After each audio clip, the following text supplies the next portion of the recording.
Some men don't need enemies to destroy them. They do it themselves, one careless sentence at a time. Not with fists, but with phrases that sound tough, confident, maybe even wise. But underneath, it's just fear wrapped in laziness. You've heard them before. Those lines that signal a man has stopped growing, stopped thinking, and started coasting. The Stoics warned us, speech is the mirror of the mind. And when your words are built on excuses and ego, your life quietly follows. We're not here to play nice. We're exposing 6 things stupid men say, the kinds of phrases that chip away at your discipline, your dignity, and your respect without you even realizing it. And more importantly, we'll show you what a Stoic man says instead, because your language isn't just noise, it's a signal. Either it sharpens your soul or it sells it off piece by piece. If you've ever said something and immediately regretted the weakness behind it, this one's going to sting in the best way. One of the most quietly dangerous things a man can say is, "That's just who I am." It sounds firm, definitive, but under the surface, it's pure surrender. Not surrender to truth or principle, but to stagnation. This phrase is often spoken by men who've confused being unchanging with being strong. They don't grow, they don't question themselves, they just plant their feet in the same spot year after year, convinced that immobility equals integrity. It doesn't. It's just ego with a lazy mask on. I knew a man named Carl, retired Navy, sharp dresser, 70 years old, the kind of guy who commanded a room without saying much. But the people closest to him knew better. He was stuck, emotionally frozen. Every time his wife asked for more connection, more vulnerability, Carl would mutter, "I'm not built like that." When his son tried to talk about past wounds, Carl dismissed it with, "That's not how I do things." Over time, his relationships began to quietly collapse, not from drama but from dust. Nothing changed, nothing moved, and eventually, nothing remained. When his wife left, she didn't slam the door. She just stopped waiting for a man who refused to evolve. That's what makes this phrase so destructive. It sounds like conviction, but it's a prison sentence wrapped in fake strength. Stoic. Philosophy rejects that kind of self-abandonment. Seneca wrote, "As long as you live, keep learning how to live." And that wisdom hits harder the older you get, because life doesn't stop shaping you unless you stop listening. Many men, especially in their later years, confuse experience with insight, but one can exist without the other. A man who keeps repeating the same excuse becomes nothing more than a statue of himself, solid, unmoving, forgotten. A Stoic man doesn't hide behind identity, he refines it. He listens not because he's weak, but because he's wise enough to know that every day gives him another chance to sharpen what he is. Discipline doesn't mean staying the same. It means choosing progress over pride. The man who says, "That's just how I am," has not just stopped growing, he started decaying. And once that rot sets in, it seeps into everything. His words get shorter, his mind closes tighter, his life narrows into routine and resistance, until one day all he's left with is a worn-out phrase and a long list of people who gave up waiting for him to change. The Stoic doesn't cling to identity like armor. He uses truth like a whetstone. He adjusts, he evolves, not because the world demands it, but because his own soul does. According to research from the American Psychological Association, men who suppress their emotions are at significantly higher risk for depression, cardiovascular disease, and even premature death. Yet despite this, one of the most damaging lies passed from man to man, especially in older generations, is the belief that real men don't talk about feelings. It's passed down like an heirloom, worn like a badge of honor. But what it really is at its core is a shield built out of fear. Men who cling to this idea are not showcasing strength. They're avoiding the inner war they're too afraid to fight. This phrase isn't about masculinity, it's about hiding. It's the emotional equivalent of pulling the shades down and hoping the storm passes. But what it does instead is allow pain, confusion, and resentment to rot silently beneath the surface until it shows up as anger, addiction, or total disconnection. A man who believes he has to bury everything just to be respected doesn't understand that what he's really doing is burying himself alive. Stoicism is often misinterpreted. People here, control your emotions, and assume it means deny them. But that's not Stoicism, that's avoidance. The Stoics never taught emotional suppression. They taught emotional clarity. Marcus Aurelius, one of the most powerful rulers in human history, wrote privately about his deepest fears, his grief, his flaws. He didn't broadcast them. He faced them. He dissected them so they wouldn't rule him in silence. The Stoic man doesn't fear feeling. He fears being owned by feelings he never named. Emotional maturity doesn't mean you break down in public, nor does it mean you numb yourself into Stoic cosplay. It means you observe what's happening inside you, quietly, ruthlessly, honestly, and learn to respond from stillness, not impulse. Men who refuse to talk about what they carry are often the ones carrying the most damage. They think that showing no cracks will protect them, when in reality, it's the cracks that let the light of wisdom come through. To speak about what troubles you, not in weakness but in full command of your voice, is a strength very few possess.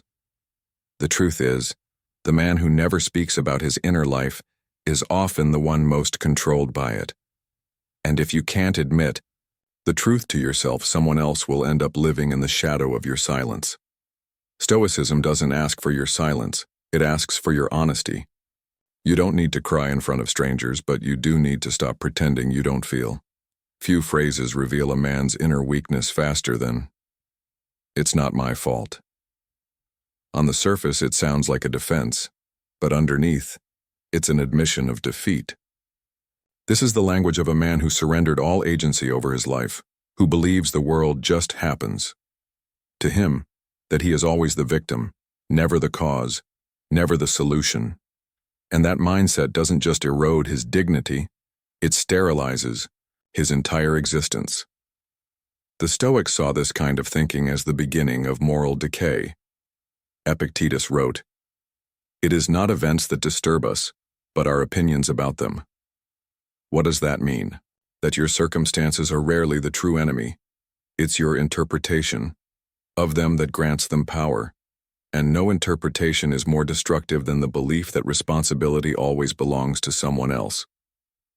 The man who constantly blames the economy, his boss, his wife, his childhood, his ex, his enemies, or fate itself is not explaining his pain. He's giving away his power.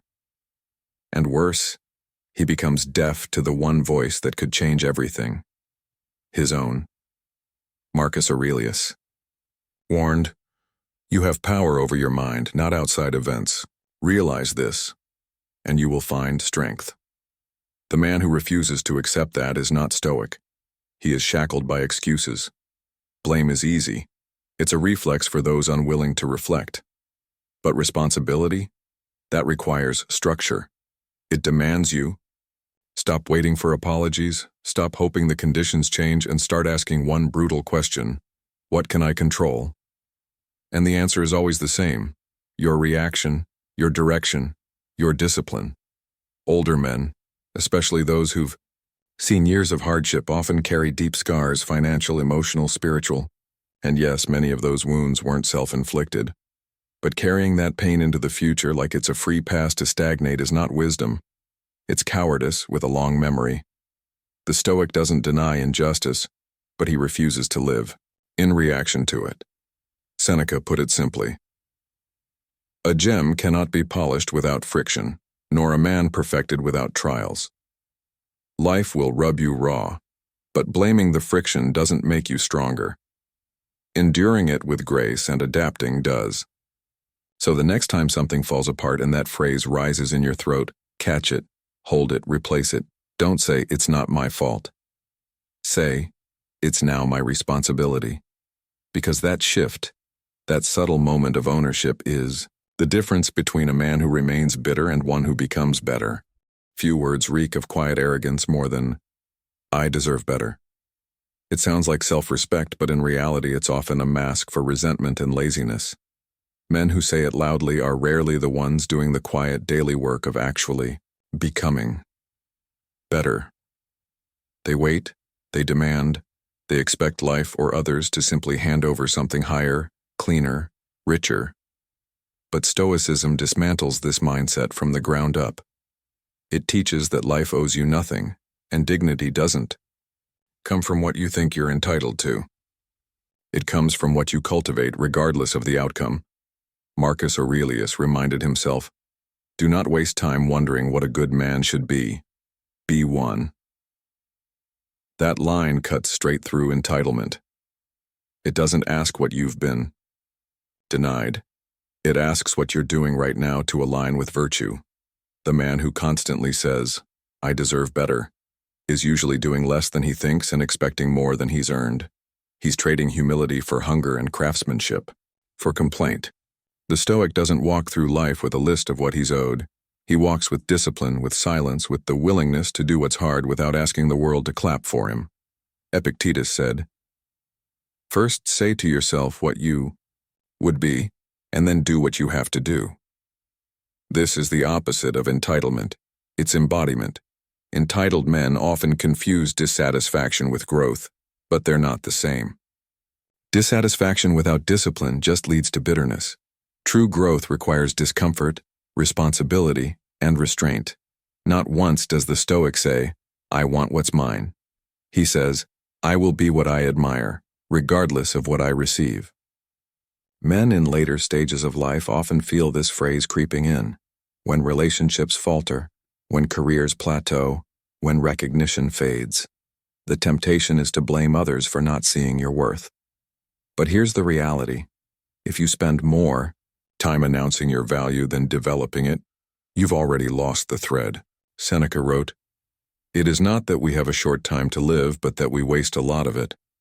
And one of the greatest wastes is the time spent demanding rewards for work never done." A man of depth, of substance, of Stoic character doesn't say, "I deserve better." He asks, "Am I still sharpening?" Because that question holds him accountable to the process, not the prize. You'll hear, "That's not my job," from men who've quietly stopped leading but still want to be seen as reliable. It's a sentence that sounds like boundaries, but it's really avoidance dressed up as maturity. Men who live by this line shrink their presence until all that's left is obligation and routine. They confuse minimal effort with balance, and, slowly, they trade usefulness for comfort until their value becomes tied only to what's on a checklist, and not an ounce more. I remember a man named Ryan, an old machinist from Pittsburgh. He worked the line for 30 years, never missed a shift, showed up every day at 5 a.m. sharp. But at home he lived by the phrase, "Not my job." The dishes? Not his job. Helping his teenage son with school decisions? Not his job.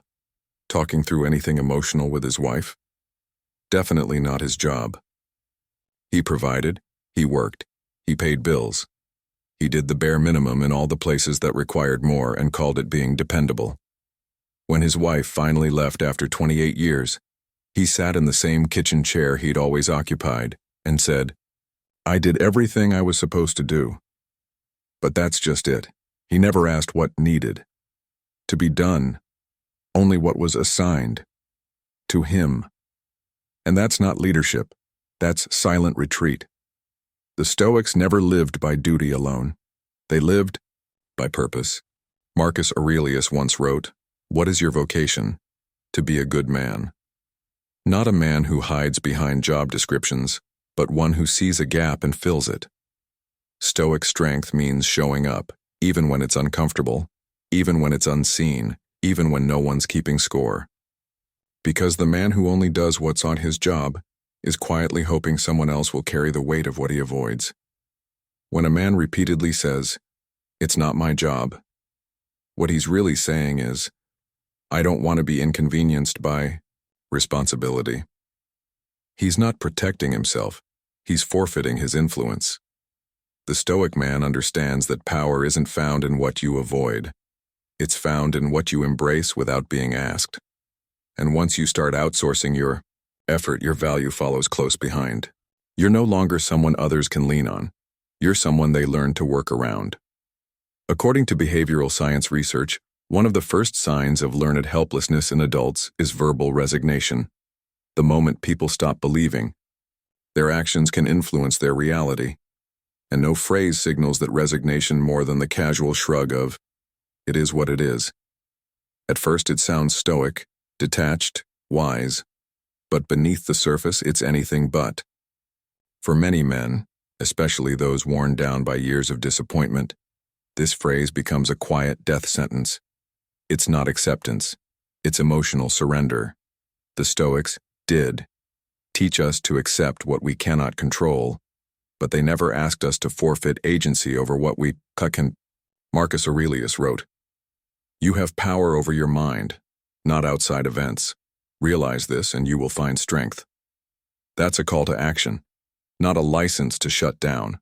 When a man constantly leans on, "It is what it is," he's no longer practicing stoic endurance, he's practicing emotional numbness. Seneca sharpened the message further. It is not that we are given a short life, but we make it short by wasting it. And the man who uses this phrase repeatedly is wasting more than time. He's wasting conviction. He's numbing his sense of purpose and disguising it as philosophical maturity. The deeper tragedy is that this mindset spreads quietly. It leaks into relationships, into ambition, into health. A man who stops fighting for what matters, who stops choosing his responses, becomes someone who watches his life like a stranger, passive, detached, and increasingly invisible. There's a difference between composure and capitulation. Stoic composure says, "I see this for what it is, and I will act accordingly within my power." Capitulation says, "I see this and I give up."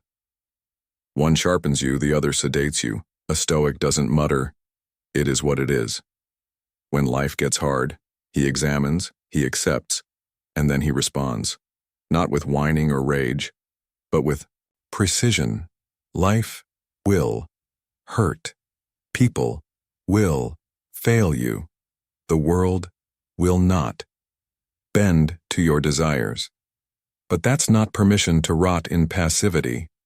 So the next time this phrase rises in your chest, pause. Ask, is this real Stoic acceptance? Or am I just too tired to care? Because every time you choose passivity, you become easier to ignore. And one day, you wake up, not respected, not feared, not loved, but simply unnoticed. And that's the cruelest fate for any man who was once capable of more. Every man leaves a trail, sometimes in footsteps, sometimes in phrases. The truth is, most people won't judge you by your plans or even your past. They'll judge you by what slips out when you're not performing. And these 6 phrases, they don't just sound weak, they are weakness distilled into words. Repeated long enough, they become your identity. But here's the twist. That identity isn't final, not if you have the guts to face it. Because weakness isn't the enemy, denial is. Marcus Aurelius said, "The soul becomes dyed with the color of its thoughts." So if you speak like a victim, expect to suffer like one. But if you begin to speak with clarity, even in private, even when no one's listening, you start to rebuild something far stronger than reputation: character. A Stoic man doesn't talk to impress, he speaks with precision, with restraint, with awareness, and when he's quiet, that silence carries weight. If this hit a nerve, let it. That's where the growth starts. I choose strength over sound, because foolish men fill the air, but the wise, they speak and the world leans in.